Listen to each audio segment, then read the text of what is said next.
بسم اللہ الرحمن الرحیم۔ السلام علیکم فرسٹ ایئر۔ آج ہم نے غزوہ احد کو ڈسکس کرنا ہے کہ غزوہ احد کب ہوا تھا اور اس کے پیچھے اس کی کیا وجوہات تھیں۔ غزوہ احد 3 ہجری 625 عیسوی کو ہوا۔ اس سے پہلے ہم غزوہ بدر کو ڈسکس کر چکے ہیں۔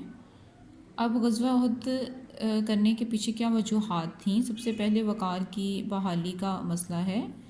جب غزوہ بدر میں قریش کو شکست ہو گئی اور ان کا وقار بالکل خاک میں مل گیا تو اس کے بعد عرب میں سب سے بڑی قوت کا جو درجہ قریش کو حاصل تھا اس کو انہوں نے اب دوبارہ بحال کرنے کی کوشش کی کہ ہم دوبارہ ایک جنگ کرتے ہیں، اور جو کہ غزوہ احد تھی، تاکہ ہم اپنے وقار کو دوبارہ سے بحال کر سکیں۔ مقتولین کا انتقام۔ اب غزوہ بدر کا اصل سبب صرف ایک قریشی عمر بن حضرمی کا قتل تھا، لیکن جنگ بدر میں تقریباً 70 قریشی ہلاک ہوئے تھے۔ اب ان کا انتقام لیے بغیر جو تھا وہ قریش نہیں رہ سکتے تھے، چنانچہ مقتولین کے رشتہ داروں کی انتقامی جنگ کا مطالبہ کرنے میں بھی یہ پیش تھے، اور انہوں نے ان مقتولین کا انتقام لینے کے لیے بھی غزوہ احد لڑی۔ یہود کی طرف سے حوصلہ افزائی۔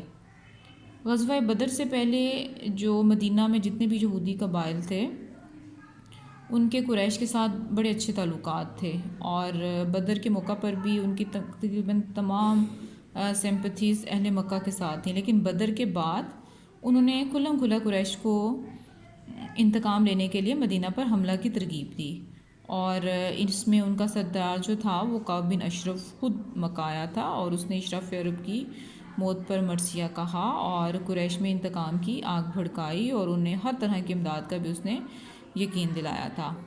اس کے بعد عرب شعراء اور خواتین قریش کا پروپیگنڈا۔ قریش شاید ان تمام امور کے باوجود بدر کو بھلا دیتے، لیکن عرب کے طول اور عرض سے مختلف شعراء جو تھے وہ مکہ آئے، اور انہوں نے مقتولین کے لیے مرثیے کہے، جنگی ترانے گائے۔ اس سے بڑھ کر انہوں نے بہت زیادہ پروپیگنڈے کیے جو قریشی خواتین کی طرف سے بھی شروع کیے گئے تھے، اور جس کی وجہ سے ان کو جو تھا وہ اس کو بلانا جو تھا وہ بھلا نہیں پا رہے تھے، جس کی وجہ سے، اور یہی وجہ بنی تھی کہ یہی پروپیگنڈا غزوہ احد کی طرف ان کو لے گیا۔ تجارتی مفادات کو خطرہ۔ جنگ بدر سے پہلے شام کی طرف جانے والی جو شاہراہ پر پہرا بٹھا کر جو معاشی دباؤ حضور صلی اللہ علیہ وآلہ وسلم نے اہل مکہ پر ڈالا تھا وہ ابھی تک اسی طرح ہی تھا، اور مسلمانوں نے مکہ کے ایک لشکر پر چھاپا مار کر 100 تولہ چاندی چھین لی تھی۔ اس لیے قریش اس بات کو سمجھتے تھے کہ مسلمان کسی وقت بھی ان کی تجارتی شاہراہ کو بند کر سکتے ہیں، لہٰذا ان کے سامنے اب اس وقت صرف 2 ہی راستے تھے، یا تو وہ حضور صلی اللہ علیہ وآلہ وسلم کے ساتھ کسی نہ کسی طرح صلح کر لیتے اور اسلامی ریاست کو تسلیم کر لیتے، یا ان کو ختم کرنے کے لیے کوششیں کرتے، لہٰذا انہوں نے دوسری راہ جو تھی وہ اختیار کی۔